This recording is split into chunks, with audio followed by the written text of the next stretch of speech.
بسم اللہ الرحمن الرحیم۔ السلام علیکم، میں ہوں سید محمد کامران اور آپ دیکھ رہے ہیں میرا YouTube channel THK by Kamran Shah. آج کی ویڈیو میں ہم کربلا سے پہلے کے پس منظر پہ غور کریں گے۔ ویڈیو کو پورا دیکھیے گا، انشاءاللہ کسی نہ کسی کو فائدہ ضرور پہنچے گا۔ حضرت عمر فاروق رضی اللہ تعالیٰ عنہ کی شہادت کی ہم نے پچھلے ولاگ میں بات کی، تو حضرت عمر فاروق رضی اللہ تعالیٰ عنہ کی شہادت امت اور فتنوں کے درمیان دیوار تھی، اور شہادت کے بعد ان فتنوں کا آغاز ہوا جو آج تک نہیں رک سکے۔ وہ اختلافات جو آپ رضی اللہ تعالیٰ عنہ کی شہادت کے بعد شروع ہوئے، وہ اختلافات پہنچے حضرت عثمان غنی رضی اللہ تعالیٰ عنہ کی شہادت تک، پھر وہی اختلافات پہنچے حضرت علی رضی اللہ تعالیٰ عنہ کی شہادت تک۔ وہ جو واقعات ہوئے، اختلافات ہوئے، وہ اتنی عظیم ہستیوں کے درمیان ہوئے کہ میری آپ کی کسی کی بھی اس امت میں وہ حیثیت ہی نہیں کہ ہم اس کے اوپر یہ بات کر سکیں کہ کون صحیح تھا یا کون غلط تھا۔ بہت عظیم ہستیاں، بہت عظیم لوگ۔ ہمارے گھروں میں اگر ماں باپ کے درمیان لڑائی ہو جائے نا، تو بچوں کو چپ کر کے سائڈ پہ بٹھا دیا جاتا ہے، یا بچے سائڈ پر ہو جاتے ہیں کہ آخر دونوں ماں باپ ہیں، ان بچوں کو کیا پتہ کون صحیح ہے کون غلط ہے۔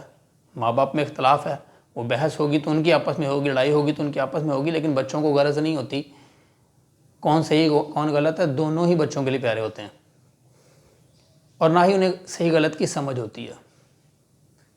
تو یہ اختلافات ان عظیم ہستیوں کے درمیان ہیں جو ہم سے بہت بڑے ہیں، ہم ان کی قدموں کی خاک کے برابر بھی نہیں۔ تو ہم میں سے کوئی بھی یہ فیصلہ کرنے کے قابل ہی نہیں کہ کون صحیح تھا یا کون غلط تھا۔ اختلاف تھا، کہیں کسی کے بارے میں کوئی الزام ہو تو اس کو جو ملزم ہوتا ہے یا جس پہ الزام ہوتا ہے اس کو پیش کیا جاتا ہے عدالت میں، تو وہ عدالت اس الزام کو سننے کے لیے اس ملزم سے بڑی ہونی ضروری ہے، اور اللہ پاک کی عدالت کے سوائے اس کائنات میں کوئی ایسی عدالت نہیں جو اتنی بڑی ہو سکے کہ وہ اس اختلاف کو سن سکے کہ کون صحیح تھا کون غلط تھا۔ تو ہماری تو یہ حیثیت ہی نہیں کہ ہم یہ بات کر سکیں کہ کون صحیح تھا یا کون غلط تھا، تو لہٰذا امت کو اس بحث میں تو پڑھنا ہی نہیں چاہیے کہ حضرت عمر رضی اللہ تعالیٰ عنہ صحیح تھے، حضرت عثمان غنی رضی اللہ تعالیٰ عنہ صحیح تھے، حضرت علی رضی اللہ تعالیٰ عنہ صحیح تھے، یا حضرت عائشہ صدیقہ رضی اللہ عنہ صحیح تھیں۔ یہ ہم سے بہت بڑے، بہت عظیم لوگ ہیں، اور ہمارے تو اس وہم و گمان میں بھی نہیں بات آ سکتی کہ ہم ان میں سے کسی کی گستاخی کر سکیں۔ ہم بات ہی نہیں کر سکتے، ہماری اتنی کسی کی مجال ہی نہیں، کتنی حیثیت ہی نہیں، کوئی اوقات ہی نہیں کہ ہم یہ بات کر سکیں کہ کون صحیح تھا یا کون غلط تھا۔ اختلاف تھا، اور وہ اختلاف اس نہج کو پہنچ گیا کہ بات 3 اصحاب کی شہادت تک چلی گئی۔ اس کے بعد بہت سارے جنگیں، بہت سارے معاملات، تاریخ بھری پڑی ہے۔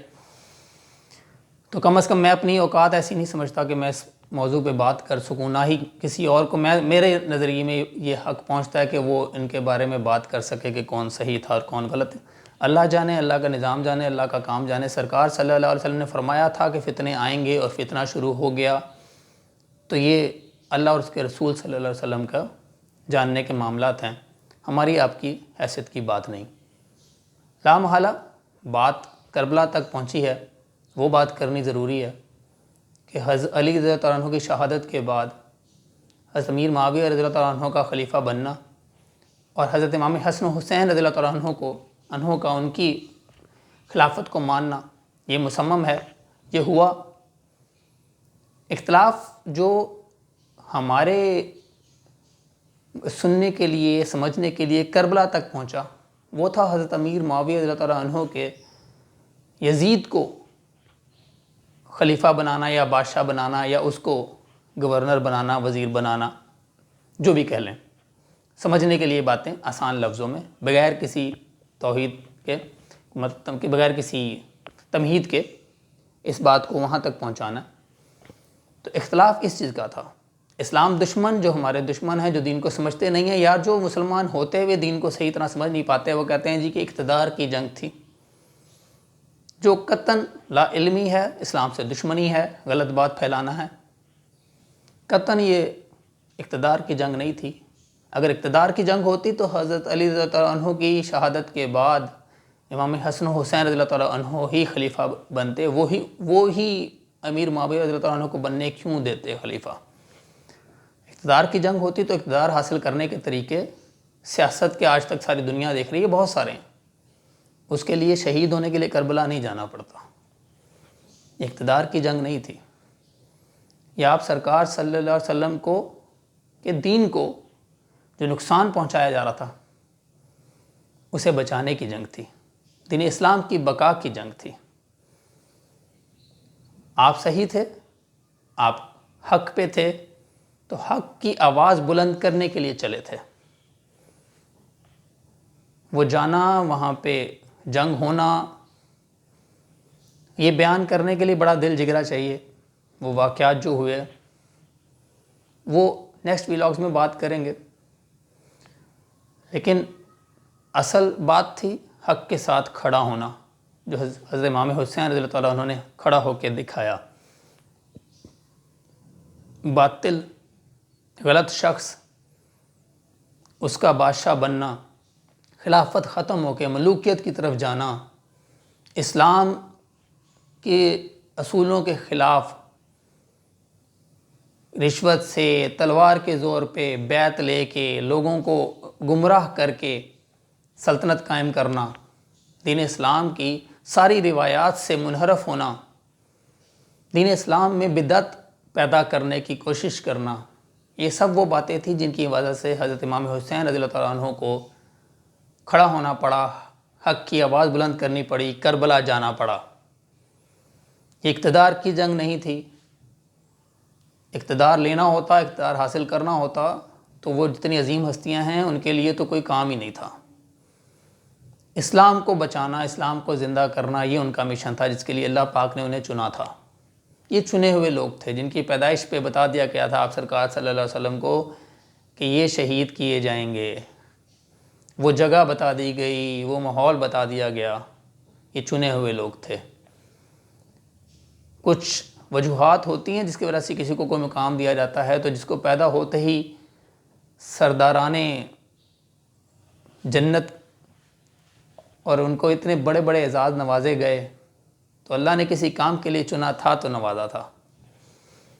اور وہ نظر آیا کہ دین اسلام زندہ ہوتا ہے ہر کربلا کے بعد، کہ اسلام دشمنوں نے دین کو وہاں پہنچا دیا تھا کہ اس کی بقا کے لیے حضرت امام حسین رضی اللہ عنہ کو کھڑا ہونا پڑا۔ اور وہ آپ کربلا گئے چند حق پرست لوگوں کے ساتھ۔ روایات میں مختلف گنتی آتی ہے، لیکن جتنی بھی ہو، کوئی بھی بیان کرے، کچھ حق پرست تھے جو چلے تھے حق کے لیے، حق کے خلاف کھڑے ہونے کے لیے، تعداد دیکھ کے نہیں چلے تھے۔ اگر وہ تعداد کے اوپر چلتے تو کبھی بھی نہ جا پاتے۔ حق کے لیے چلے، اللہ کے لیے، اسلام کے لیے، اللہ کے دین کی بقا کے لیے چلے، اور اس کے لیے جنگ لڑی، اس کے لیے قربانی دی۔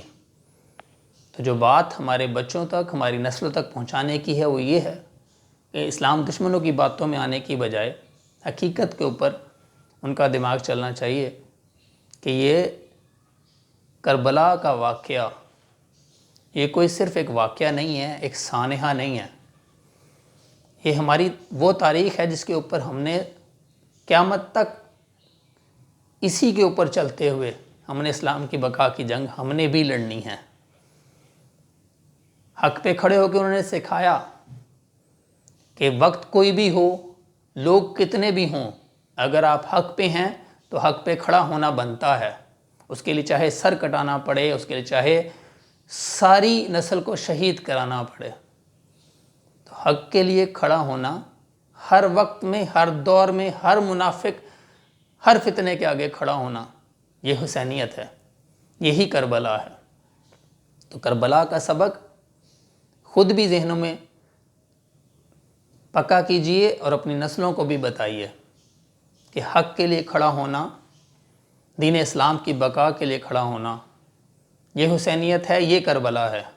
یہ کربلا کا سبق ہے. کربلا تک بات پہنچی کیوں؟ کیونکہ دین اسلام کو بگاڑا جا رہا تھا، دین میں بدعت لائی جا رہی تھی، خلافت کو ختم کر کے ملوکیت لائی جا رہی تھی، بادشاہت کا نظام لایا جا رہا تھا.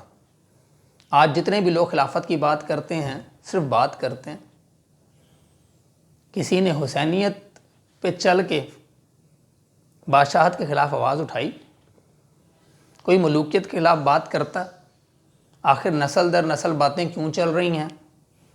ایک بادشاہ ہے تو اسی کا بیٹا بادشاہ کیوں بن رہا ہے؟ یہ تو دین کی تعلیم نہیں تھی. اگر کوئی حق پہ ہے تو اس کا ساتھ کیوں نہیں دیا جا رہا؟ بات تو ہم حسینیت کی کرتے ہیں، ہر سال محرم مناتے ہیں، حالانکہ صرف یہ سال کے 10 دن نہیں، پورا سال حسینیت پہ گزارنا یہ اصل حقیقت ہے. حق کے لیے کھڑا ہونا حقیقت ہے. لوگوں پہ، افراد پہ تقویٰ مت کیجیے، صحیح حسینی بنیے، حق کے لیے کھڑے ہوئیے. آج کے دور میں بھی، آنے والے دور میں بھی. بات اچھی لگے بات کو پھیلائیے، دوسرے تک پہنچائیے. ویڈیو کو لائک، کمنٹ، شیئر کیجیے، سبسکرائب کیجیے. دعاؤں میں یاد رکھیے گا. نیکسٹ ولاگ میں پھر اہل بیت کی بات کریں گے. آپ دعاؤں میں یاد رکھیے گا. آپ کا دعا گو کامران شاہ. اللہ حافظ.